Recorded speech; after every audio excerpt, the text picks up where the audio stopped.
ഈ ബിരിയാണി കൈത രമ്പയില എന്നൊക്കെ കേട്ടിട്ടില്ലേ? കണ്ടിട്ടില്ലാത്തവർ കണ്ടോട്ടോ. ഇതാണ് ആ ചെടി.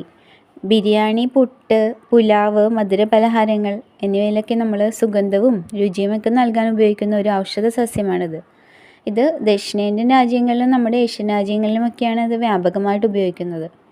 ഒരു 2-3 വലിയ ഇലകൾ അരിഞ്ഞിട്ട് ബിരിയാണിയും പുട്ടൊക്കെ ഉണ്ടാകുന്ന വെള്ളത്തിൽ ഇട്ട് കഴിഞ്ഞാൽ നല്ല സുഗന്ധമായിരിക്കും ആ ബിരിയാണിക്കൊക്കെ.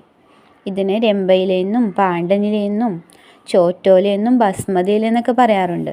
വയനാട്ടുകാർ ഇതിനെ ഗന്ധപ്പുല്ലെന്നാണ് പറയുന്നത്. എനിക്ക് തോന്നുന്നു നല്ല സുഗന്ധം കിട്ടുന്നത് കൊണ്ട് അവരിട്ട പേരായിരിക്കും. അപ്പോൾ ഇലകൾക്കിടയിലെ നാരുകളിലുള്ള ഒരു അസറ്റൈൽ പൈറോളിൻ എന്ന രാസവസ്തു ഉണ്ട്. ഇതാണ് അതിന് സുഗന്ധം നൽകുന്നത്.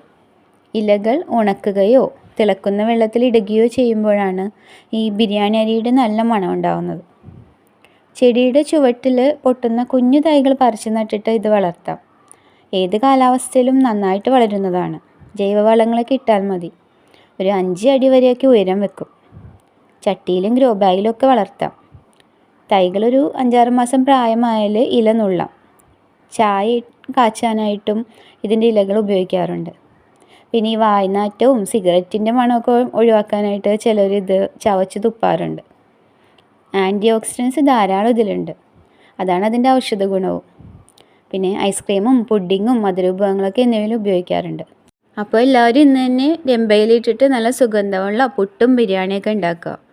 ചാനൽ ഇഷ്ടമായെങ്കിൽ എല്ലാവരും സബ്സ്ക്രൈബ് ചെയ്യുക. താങ്ക്